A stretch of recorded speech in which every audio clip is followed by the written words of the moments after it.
This episode is brought to you by Accenture. When your advertising operations fall out of sync, everything else follows. Spotify and Accenture are working together to reinvent the rhythm of ad sales, using automation, analytics, and smarter workflows to simplify campaign delivery and access better data across the business. The result? Less time spent on operations, more time connecting brands with the moments and fandoms that matter most. Learn more at accenture.com/Spotify. Here's your report. Oh, thanks, Jane. I wish I could hire someone just like you. Try LinkedIn Hiring Pro. It's more than a job board. It's like the recruiter you always wished you had. Hiring Pro uses real-time insights to match your role to LinkedIn's unique network of professionals and delivers a short list of best fit candidates. You'll spend less time sorting applicants and more time talking to the right people. Let's do it. You're irreplaceable, Jane, but another you would be great. Hire right the first time. Post your job for free on LinkedIn today at linkedin.com/quality. All right, what's up, guys? Welcome to another episode of the TMossBoss Show. In today's episode, I am going to be talking about a video game called Funnel Runners, and then I'm also going to be addressing some people in the gaming community because, I feel like that a lot of people need to understand. Let's just start it out talking to the gaming community real quick. If a person says that they don't like a game, you're not going to convince them that they're wrong and that the game is actually good. I wish people would stop doing that, cause the amount of times where I've talked about a video game, like for those that don't know, outside of my main channel and my podcast, I feel like I've talked on it before. I might not talk on it enough, but I have a gaming channel. I play video games. I've been playing video games for over 20 years. So when people try to tell me about a video game or, try to make it seem like that I don't know nothing about gaming and stuff, I'm like, you're going based off of a TikTok or a YouTube video or a podcast episode. You're going based off of that, and you're assuming that, because he doesn't like my all-time favorite video game, he don't know nothing about gaming and stuff. One game that I can think of where the community, it's like, you ruined it, I guess, for me on ever playing this game again. And if I ever can get my money back or have it where this game is removed from my Steam library, it's one of those things where I'm like, I'm not going to lose no sleep over it. But anyways, there's a video game called X4 Foundation, right? And the thing is this, at one point in time, I was fascinated with the idea of that game. A game where it's a space sim, you just do a bunch of different random missions and stuff in space. What could possibly go wrong? That is, and it ain't even difficult to the sense where it's like you don't understand it. They just have too many things going on with that game. You have to actually have some free time to play that game. But if you're somebody like me where it's like, okay, there's a lot of different things that I can do within the amount of time it would take me to figure out X4 Foundations and then finally get a chance to play it. I could stream another video game. I can stream multiple video games. I can record multiple YouTube videos, work on some music. There are so many different things that I can do. But the thing that confuses me with X4 Foundation, why did they not separate the tutorial missions so at least then you're not getting stuck with this game and then it's like money that's being pretty much taken away from you? Because I'm like, I know people are going to try to make it seem like that, it's on you for buying the game. No, it's on the developers. When you come out with a trailer, right, and you make it seem like that, these are all the different things that you're going to be experiencing, come out with trailers, come out with screenshots, but meanwhile, you're trying to figure out, okay, what do I need to learn now in the tutorial? How do I change my graphics settings? That's why I've been so heavy on that, where I'm like, companies need to start doing realistic trailers, because when they do these trailers, make it seem, they think everybody going to have the same experience. I'm like, yeah, you're the developers. Of course, you're going to have a good experience with this game. I'm just a gamer. I don't know about your guys' game, but based off of the first impression that I had with it, I don't need to know no more about X4 Foundation. But I can think back on when I was heavily criticizing that game, a lot of people were getting mad at me. And I'm thinking to myself, do you think by these interactions that we're having that you're going to change my mind? If anything, you're pushing me further away from X4 Foundation. There was only one guy, I remember he came to my stream, and I can't remember if I was playing X4 Foundation or if he just seen one of my videos and he just joined in and just wanted to, I guess, kind of just know it live, where am I at mentally when it comes to X4 Foundation. But no, that guy was chilled. He was cool. He understood that it was a complex game, and that's why he wasn't sweating me over it and stuff. But no, there was another guy that did join my stream where he tweeted me commented underneath my video, and then finally joined my stream talking about he wanted to debate me. And I'm thinking to myself, I'm like, if you're going to try to debate me over X4 Foundation, in your words, being a good game, you're not going to change my mind. Like, I think that's the whole point of a debate, is to change the person's mind. That's going to be impossible because you had a good experience with this game. I didn't. That's not going to change. You can hit me with the facts. You can say, oh, it was the most selling game, simulator of all time, and last year and the year before and all this other stuff. That's still not going to change the experience that I had with the game, you know. And then I know that there's going to be them, it's a skill issue comment. And I'm thinking to myself, I'm like, you know, when they say things like that, and it's like, so let's just say, hypothetically, a game comes out, you play it, and you're saying the same exact thing that I'm saying. Would that make it a skill issue? Or is this something on the developers? Because it's funny when they say things like that, but they don't never sit down and think for them about themselves being in the same shoes as me. So that's why I'm like, you know, when they leave comments like that, I don't even pay attention to it. I just ignore it. Because they will at times say that, but then they'll try to, like, you know, leave like a multi-paragraph long comment trying to explain. And I'm like, I'm not reading all of that. If you think that I'm going to read that, then I'm not going to, it's not going to change my mind. It's not going to convince me to give the game another chance and stuff. If I want to give the game another chance, I would do that on my own well-being, but I'm not going to listen to you. That's why I'm like, when they do stuff like that. But no, so the guy, because I was like, I got a little distracted, but anyways, so the guy comes to my stream and he's all like, oh, let's debate and stuff, and I'm like, I don't feel like debating. I'm like, I'm not gonna debate about a video game. I already got my mind made up, so you ain't gonna change it. And then, and I was playing a racing game. I was playing Test Drive Unlimited Solo Crown. So at some point, because I was driving a Mustang, and this Mini Cooper came flying past me. And so I had made a comment, and that's why I'm like, you know, people like that, where I'm like, bruh, don't have no interactions with people until you work on your people skills. Don't have no interactions with people. So, but anyways, just casually talking, I go on and say, oh, that's impossible. A Mini Cooper ain't gonna pass up no Mustang and stuff. So then he starts arguing with me. He's all like, oh, Mini Cooper is faster than the Mustang.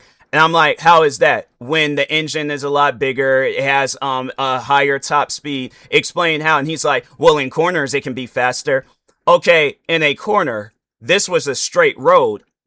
There's no way possible a Mini Cooper is going to pass up a Mustang. Then he finds this video where it's of a newer Mini Cooper going up against a 2004 Mustang. I think it was a 2013 Mini Cooper and a 2004 Mustang. And I'm thinking to myself, do you realize how fast a Mustang is, where they have to go back 9 years just so they can compete with a 2013 Mini Cooper?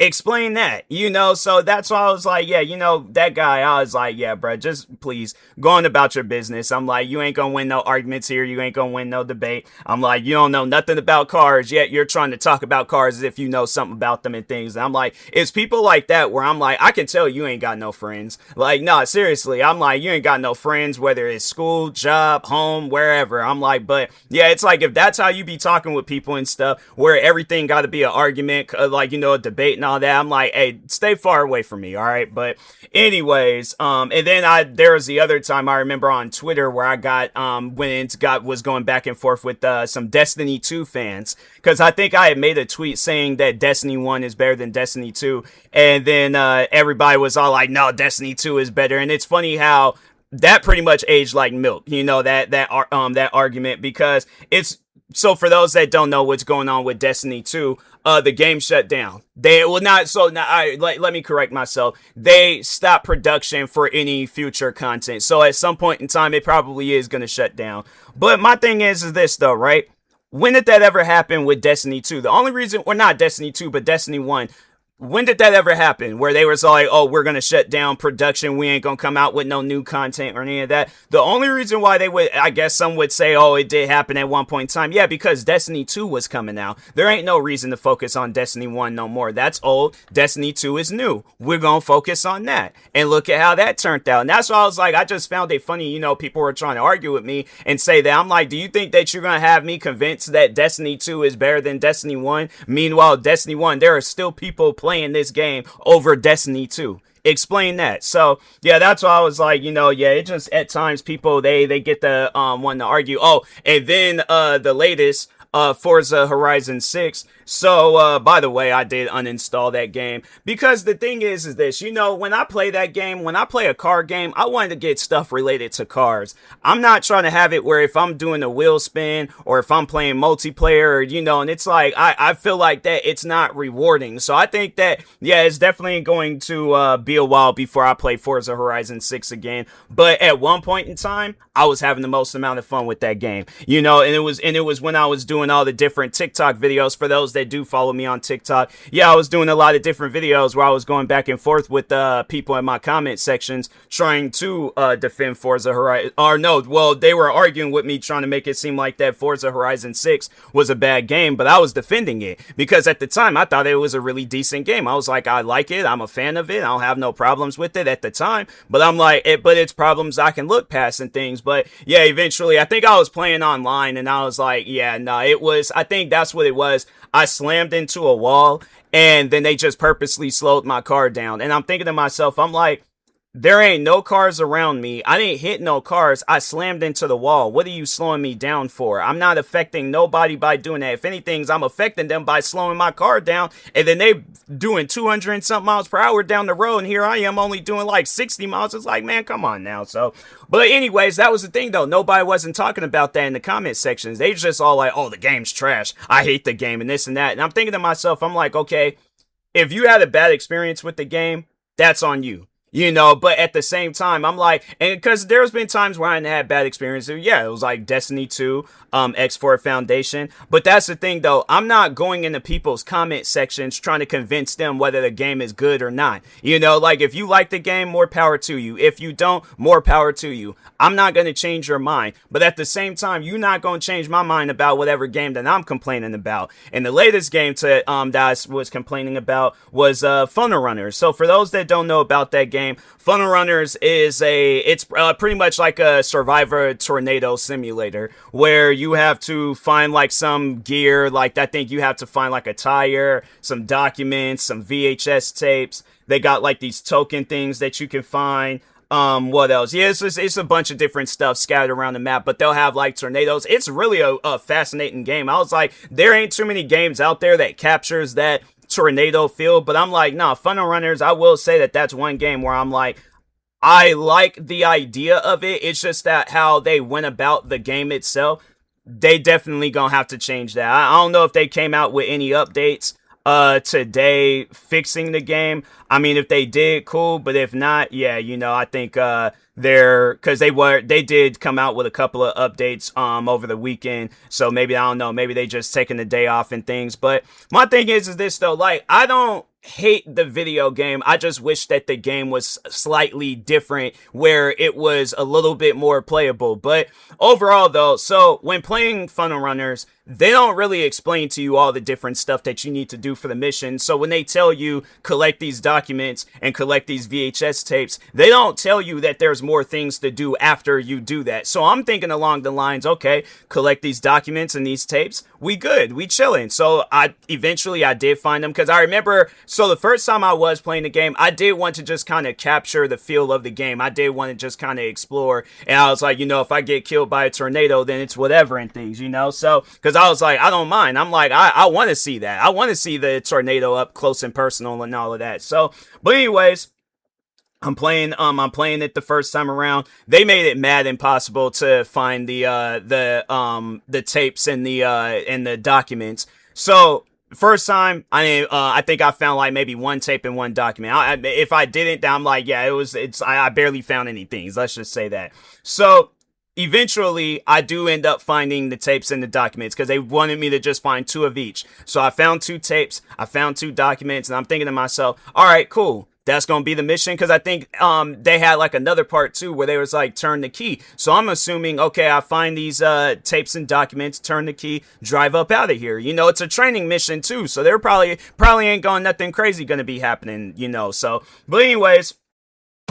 When you're a mid-sized business, you need every competitive advantage you can get. Like an AI solution that works for you, not against you. SAP Grow is built with AI embedded at its core, working across every system. And it's ready to go from day one, so you can hit the ground running. Bring it with SAP Grow. AI Cloud ERP for any size business. This episode is brought to you by Perfect Bistro Cat Food. Hey guys, today I'm interviewing my cat about his perfect bistro food. Percy, you seem to be a big Perfect Bistro fan. Care to comment? Totally. What do you like about it? You love the high-quality ingredients? And the delicious flavors, of course. Yeah, that makes a ton of sense. Listen to Percy, guys. Visit perfectbistro.com to try it for your cat. I do that. I put it in the storage thing because that's what you're supposed to do with the stuff that you find. I guess things like that. Then they have another thing where they're like, I can't remember what it was, but I'm thinking to myself, it was more stuff that I needed to find. And I'm like, why not just tell me that when I was already outside? You're going to wait for me to go back to the truck and then tell me that I need more stuff. Now, let's just put this in perspective, right? Imagine you're working at a job, right? And let's say it's a clothing store, let's just say it's Foot Locker. So they tell you, you need to go over to this location and pick up 20 pairs of Jordans. Okay, I'm going to go to this location and pick up 20 pairs of Jordans.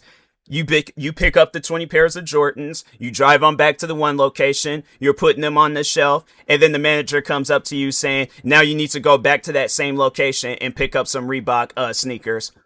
Why not just have me pick up whatever pairs of sneakers that I needed to pick up when I was there versus driving back and forth? That's just a waste of time. And it ain't like we're going to be open for that long if I'm driving back and forth I got to sit in traffic lights and all that other stuff. It's like, does that make any sense? So that was the thing that did it for me. It was that. And then, so the last time I played Funnel Runners, they had, what was I finding? I think it was a tire or it was something, but I can't remember what it was. But anyways, I found it and I'm thinking, okay, this is going to probably be it. This is going to be the mission. As soon as I walked outside, a tornado spawned in front of me and killed my character. Now, usually the smaller tornadoes, it don't kill you. They just knocks you off somewhere. And then, you just have to find whatever it is that you lost. And then, and then go back to the truck. The smaller tornado killed me. Now, and at least how I dealt with it, the smaller tornadoes don't kill you. It's the big final one, the F5, that's the one that kills you. And I'm thinking to myself, why are you guys actively changing the game from when I very first played it to right now? I'm like, to me, that just don't even make no sense. I'm trying to have fun with the game, but you're just adding more and more inconveniences when I'm playing it. So yeah, at that point, I said, nope, forget it. I'm getting my money back. I don't play video games to test them out. If that's the case, then I'm like, you need to put me on your payroll and hire me as a play tester. But if you're expecting me to buy your video game, the game needs to, my thing is this, early access isn't a way for you to scam fans and put out a game and it's only halfway completed or halfway developed, whatever you want to call it. And then it's like, I gotta wait for the other half 4 or 5 years from now or 10 years from now.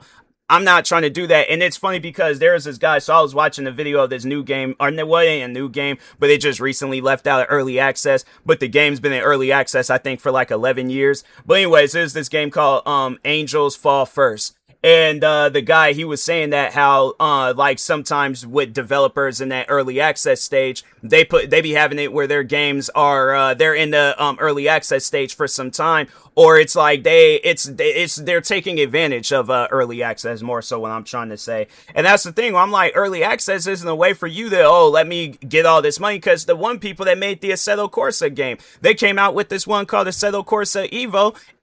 Are they even, hold on for a second, let me see if they are doing any things with that game, because when I last checked, I don't even think they are updating that game anymore. But they got the gonna put it on sale and stuff. Oh, they did. Okay, so let's see, new cars. So yeah, they added 2 new cars. Or is it 3? No, it's 3. Yeah, it's 3 new cars. New track, user generated content steps up. External multiplayer is a major step. So it just seems like that this update was more so bug fixes, but they did add some stuff. But they were supposed to add an open world mode to the game, and they didn't even add that. They, for some reason, they was all like, nope, we don't even want to add that no more. And so that's why I'm like, you have it where there are times some people be taking advantage of the gamers, and I'm like, man, I'm tired of that. I'm tired of being taken advantage of. stuff. Like, if you want me to say good things about your game, you gotta release a good game. But if you release a halfway made game, now I'm gonna give you a halfway made review, you know? So that's why I'm like, yeah, you know, it just gets to a point where I'm like, yeah, maybe one day developers will understand that it's like people don't like being, you know, I guess like playtesters, and if we ain't even getting paid for it. If that's there needs to be some sort of program, something where it's like, okay, early access, that's where you play test the video game, where it's like, yeah, you can play test it for like 2 hours, 3 hours, or however many hours I guess the devs put up there and stuff. And then, yeah, you know, overall, if it's a game worth buying, then it's like, I'll buy it. But if not, then it's like, yeah, bro, there's a lot that you need to work on with that game. But yeah, I feel like that if it was something where developers were going to be losing out on money, it's either you'll see them talking about it in a negative way. It's like whatever idea gets brought to the table, or they're going to start getting to work on their game so they ain't losing out on money and stuff. But anyways, yeah, I was like, with funnel runners, and then that's, you know, the whole motivation behind this episode is that people, they are trying to get on me for what I said about funnel runners. And I'm like, I'm not saying that it's a bad game. I'm just saying having it where my character is running like an elderly, not even an elderly person. I'm like, fam, there's elderly people. I think they said there was this one dude that was like 80 or 90 something years old still doing marathons, you know? So I'm like, if he can do that, then fam, if my character is being chased by a tornado, I would like for him to run a little bit faster. Cause I'm like, fam, it's one of those things where I'm like, you know, the characters, I think they look like they could probably be in their 40s or something like that. I just remember, when Rick Grimes, from The Walking Dead, there was like, I was paying attention to that. I was like, nah, man, he was running pretty fast and stuff, you know, and I'm like, this is just for a TV show. It ain't even like he was like, you would thought that this man was like really running somewhere and stuff, but there was an episode of The Walking Dead where they were at the prison, and something had happened. But anyways, Rick, he ran from like one side of that prison all the way to the other side. Now, yeah, they could have been chopping it up, cutting it out, and all that other stuff. And you know what? Actually, hold on for a second. You know, I feel like there's an even better example. Hold on. How old was Robert Patrick in Terminator 2? He was 31 years old. There is no way possible that man was 31. He did not look like he was 31. There is no way possible he was 2 years older than me when doing that movie. No, I refuse. I refuse to believe that. That man had to have been, no. That man had to, okay, maybe in this picture he might have been, but yeah, I don't know. I'm finding that hard to believe. Yeah, that's one of those things where I'm like, I'm gonna need to see some proof on that, because I did not think he was 31. That's crazy. He doesn't even look like he's 31. He is like, yeah, he was a very mature like, there's some pictures and stuff where it's like, okay, you know, maybe he might have been 31, but then there's other pictures and stuff where I'm like, yeah, the one where he was in the hallway shooting at Arnold Schwarzenegger and trying to kill John Connor and stuff when they were at the mall. He didn't look 31 there, you know. But my thing is this, right? That man was 31 years old. He was just a couple of years older than me. But my thing is this. He was hauling it, okay, when he was chasing after John Connor. Got to the point where when they had to that scene when John Connor was on the dirt bike and he was driving through the garage, they had to reshoot that scene because he was running too fast. Fam, all I'm saying is that in a situation where a tornado is nearby, I'm not going to be doing some little, like, you know, Baywatch jog across the beach and stuff. You're going to be hauling it from house to house, all right? So, anyways, yeah, there's just some things that they need to change about the game, but the game ain't bad. It ain't like it's the worst game of all time. It's just that there's some things that they need to change. They need to, the two things that I ask for is have it where I can run faster and tell me all of the different things that I need to collect, rather than just having two things at a time and having it where I'm running 0.5 miles per hour. That's it. Other than that, everything else, perfect, you know. So, but anyways, with that being said, talk to y'all later. Thank you guys for watching and or listening. Stay tuned for the next episode. Like, subscribe, viewing this on YouTube. Follow or subscribe, viewing this on the podcast streaming service. And peace.